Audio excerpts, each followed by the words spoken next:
Welcome to the Daily for Tuesday, April 30th with Simon Borg. I'm Jason Seguini, and the European season has ended. That means silly season has begun. Starting to hear some names linked with MLS teams. Simon will take on the first two for today. Queen's Park Rangers midfielder and former Manchester United player Park Ji-sung linked with Toronto FC, and then also another player linked with Toronto FC and the Vancouver Whitecaps, Jermaine Pennant from Stoke City. Pennant, former youth international for England, but not really even playing for Stoke these days. Can either of these guys make an impact in MLS? Well, Jason, we're talking about two wide midfielders here, and Pennant is a winger. So in the case of Toronto FC, their wing play hasn't really been established. I think John Bostock, Hogan Ephraim, those are players who have, had spot duty out wide. And then you have Reggie Lamb, who's really the purest winger that they have. So they could use these. They could use help, and I think both these players could fit in nicely at the risk of Toronto becoming the EPL castaway team. Well, if you are Toronto, and we saw they brought in Tim Lewicki and potentially more big names to come, I don't think these are necessarily the big names, but which of these two players do you think is more serviceable for Toronto if they had to pick between the two? I think if you had to pick, you take Park Ji-sung. His international resume, his time with the Korean national team, 7 years with Manchester United, it speaks for itself. And he's also versatile. He can cover a number of positions, although he's established his game in England out wide. And he can run all game. That engine can work so well in MLS. So I take him over Pennant. Pennant, who's had some issues in the past and apparently had a run-in with the Stoke City manager recently. So definitely Park Ji-sung. All right, well, we'll follow these stories, of course, and all the silly season rumors here on MLSsoccer.com.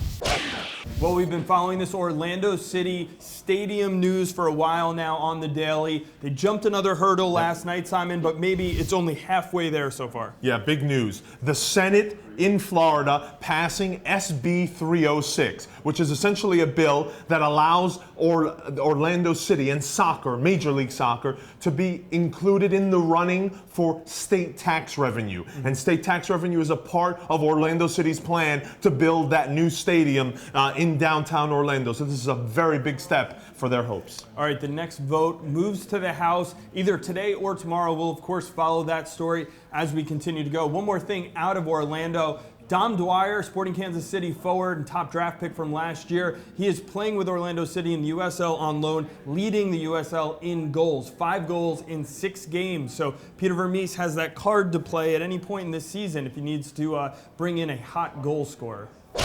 Well, now it's time to take a look at the Castrol Index update, and we'll start with the weekly rankings. Simon Camilo, the winger from Vancouver, tops the list. And Jason, right behind him, 2 goalkeepers who recorded shutouts of the weekend. Bobby Shuttleworth of the New England Revolution, followed by Troy Perkins of Montreal. And then 2 players who both scored 2 goals each. Tim Cahill of the New York Red Bulls, followed by Chance Myers, the defender from Sporting Kansas City. All right, and when we look at the overall Castrol Index for the season to date, no surprise, Jack McInerney up top. He's been on fire as of late, although the New England Revolution did slow him down last week. McInerney, the leading scorer in MLS. He's followed by his joint leader, Mike McGee of the LA Galaxy, who scored another goal over the weekend. Then you have Blas Perez of FC Dallas, Camilo at number 4, and Bobby Shuttleworth, the top performing goalkeeper, at number 5. All right, we've got to remind you that instant replay is out on the site. If you haven't seen it, Simon Borg takes a look at all the controversial plays from this weekend. Of course, it's Tuesday, so Power Rankings is out. There's plenty to see on MLSsoccer.com. But Simon, they have to take a listen to Extra Time Radio because yesterday you had on a very interesting guest to talk about jerseys and jerseys and jerseys. We like to do soccer culture on Extra Time Radio, and we had a graphic designer who's basically come up with a 3-tier league with promotion and relegation. He's come up with all these team names, team logos, jerseys. So it was really interesting to talk to him about this invention of his. A lot of time on his hands. Also want to remind you guys that starting lineup will be out tomorrow ahead of the Thursday night game, so you can set your fantasy teams. But if you haven't set your fantasy team yet, I would say hold off. We expect to hear some disciplinary action in the coming days. You don't want to get stuck with a guy who's suspended on your roster. It's all we have for the Daily today. We'll be back with plenty more tomorrow.